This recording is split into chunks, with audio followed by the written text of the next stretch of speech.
My YouTube channel. तो guys, जो भी मेरे वीडियो देखते हैं, मुझे सब्सक्राइब करते हैं, तो मैं आप सभी की हृदय से आभारी हूँ। और अभी मैंने संडे टू संडे एक नई स्टोरी का ऑडियो चालू किया है, एकाकी जीवन की नीरस कहानी, जिसका शीर्षक है अधूरी ख्वाहिशों के बुनते ताने बाने। तो अभी तो उस पर बहुत कम व्यूज़ आ रहे हैं, बहुत ही कम लोग उसको सुन रहे हैं, लेकिन आप एक बार उसे सुन कर के देखिए। वो एकदम रियल स्टोरी पर ही आधारित है।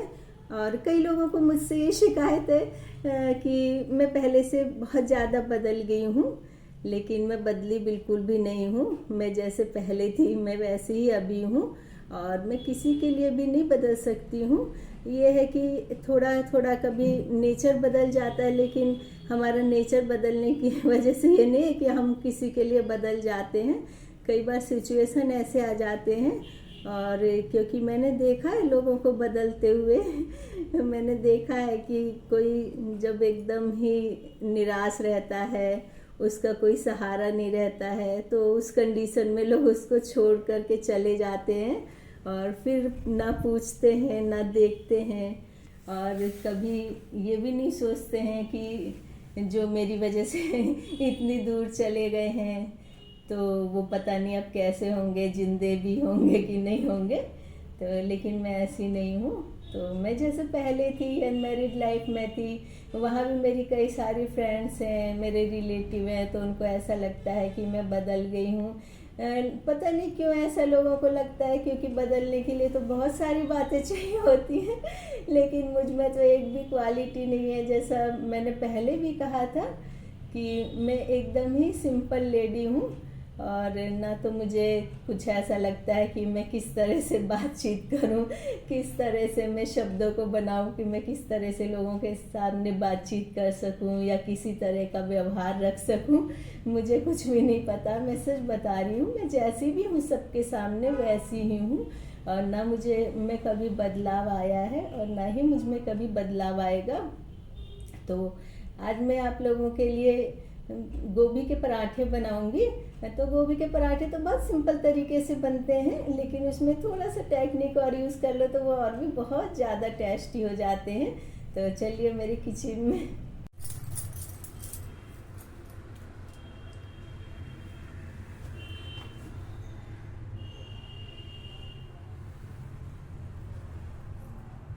हाँ, तो गाइस, सर्दियाँ शुरू हो गई हैं, और सर्दियों में तो स्पाइसी फूड या फिर स्पाइसी खाना खाने में बहुत ही बढ़िया लगता है।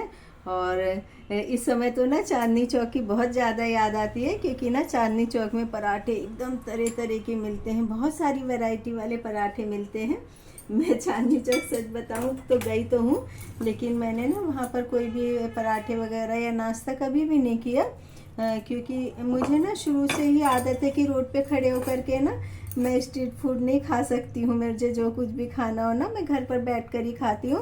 और चांदनी चौक में ना बहुत तरह तरह के पराठे मिलते हैं, और वो पराठे बहुत टेस्टी भी हैं। और पराठे वाली गली में जाओ तो क्या मैं कई सारे तरीके के वहाँ पर पराठे मिलेंगे।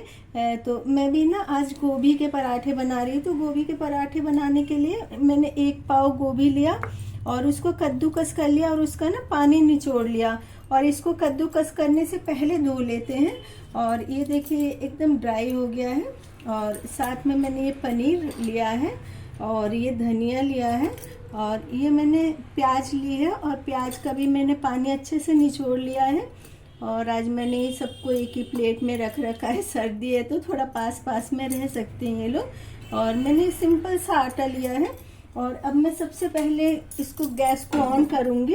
और पराठे जब भी बनाए तो फ्राई पैन या डोसा तवा में बनाए तो ज़्यादा टेस्टी लगते हैं। और अब इसमें मैं मसाले को मिक्स करूंगी। तो सबसे पहले मैंने ये गोभी लिया है, और ये देखिए गोभी में बिल्कुल भी पानी नहीं है, एकदम सूखा हुआ है। और अब इसमें जो ये मैंने पनीर लिया है वो डालूंगी।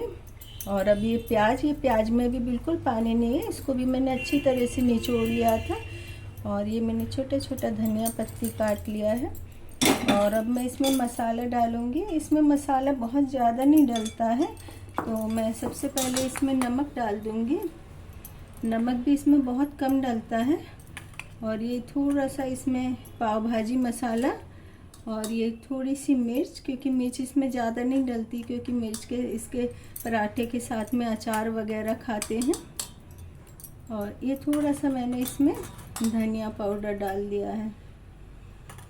और इसमें हल्दी नहीं डालते हैं, क्योंकि ये हल्दी डालेंगे तो जब ये पराठों को पकाएंगे तो फिर ये अच्छी तरह से पक नहीं पाएंगे। और अभी ये मैंने मसाले को अच्छी तरह से मिक्स कर लिया है। मैंने मसाले को बिल्कुल अच्छी तरह से मिक्स कर लिया है। और एकदम ये ड्राई मसाला है, क्योंकि ये जो मसाला है जितना ज़्यादा ड्राई बनेगा पराठे उतने ज़्यादा टेस्टी बनेंगे और ये मसाला उतना ही अच्छे से भर पाएगा पराठों में। और मैंने ये लोई ली है। मैं ना लोई बहुत छोटी छोटी लेती हूँ और बहुत छोटे छोटे पराठे बनाती हूँ, क्योंकि बड़े बड़े पराठे मेरे घर पर कोई भी नहीं खाता है। और मैंने ये लोई ले ली और मैं इसको थोड़ा सा हल्का सा बेलूँगी। चाहे तो आप बिना बेले थोड़ा सा गोल गोल घुमा कर भी इसमें मसाले को भर सकते हो, लेकिन मैंने इसको थोड़ा सा बेल लिया है। और अब इसमें मैं ये मसाले को भरूँगी। और ये मसाले को आप जितना चाहे अच्छे से भर सकते हैं, क्योंकि एकदम सूखा है।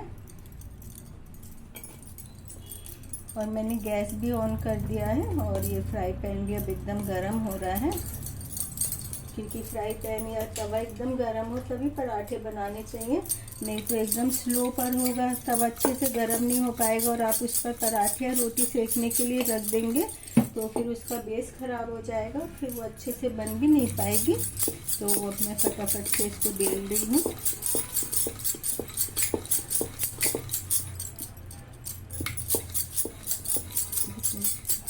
अब ये पराठा एकदम बिल चुका है, तो अब मैं इसको ऐसे फ्राई पैन पर रखूँगी बनने के लिए। और थोड़ा सा मैं गैस को तेज़ कर दूँगी ताकि ये पक जाए। और अब मैं इतनी देर में फटाफट से और पराठे बेल करके रख लूँगी। अब देखिए थोड़ा सा पक गया है और अब मैं इस पर घी लगा दूँगी।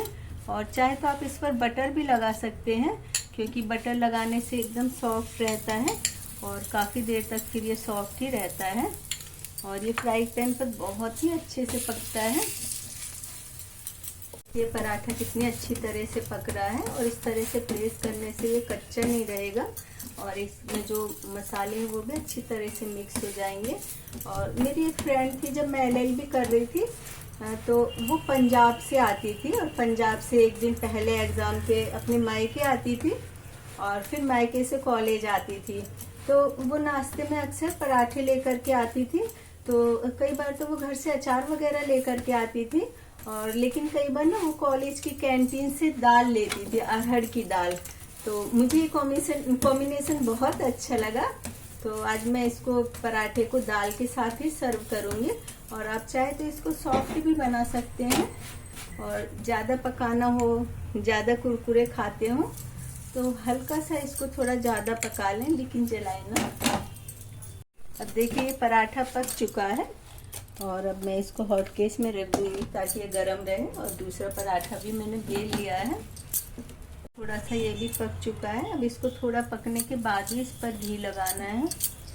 और जब मेरा बेटा हॉस्टल में था, उसको भूख लगती थी तो वार्डन को बुलाता था, उससे बोलता था भैया मेरे लिए ना पराठे बनवा दो। तो अक्सर वो भैया मेरे बेटे के लिए गोभी के पराठे ही बनवाते थे और साथ में आम का अचार। लेकिन मेरा बेटा बोलता था मम्मी मुझे ना घर का खाना ही अच्छा लगता है। तो मैंने कहा चल तेरे हॉस्टल में एक रूम लेकर के रहेंगे और वहाँ पर ही तुझे खाना बना करके खिलाया करेंगे। क्योंकि जब बच्चे हॉस्टल में रहते हैं शुरू शुरू में तो उनको अच्छा लगता है कि हम हॉस्टल में रह रहे हैं, घर वालों से दूर रह रहे हैं, अब घर वालों का कोई प्रेशर नहीं रहेगा। लेकिन जब हॉस्टल में रहते हैं ना तो वहाँ पर बहुत सारी कमियाँ रहती हैं जो हम पेरेंट्स घर पे रह कर के उनकी कमी पूरी करते रहते हैं ना, हॉस्टल में जा कर के उनको पता चलता है। और फिर जब घर आते हैं तो ऐसा आते हैं कि जैसे पता नहीं कितने सालों बाद हमारे घर में कोई मेहमान आए हों।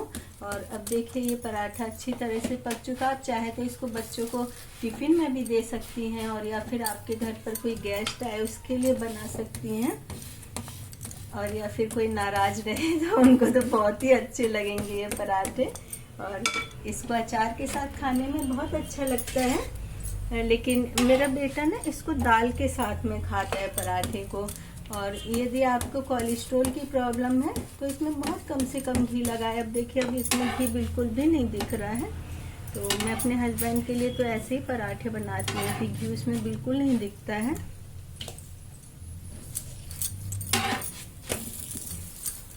अब देखिए, ये गोभी के पराठे गर्मा गर्म एकदम बन करके तैयार हैं और ये एकदम सॉफ्ट भी हैं और बहुत टेस्टी हैं। लेकिन ये पराठे हमेशा गरम गरम ही खाए जाते हैं। और इसके साथ मैंने ये अरहर की दाल बनाई है और इसमें मैंने थोड़ा सा बटर डाल दिया है और साथ में मैंने ये आलू की भुर्जी बनाई है।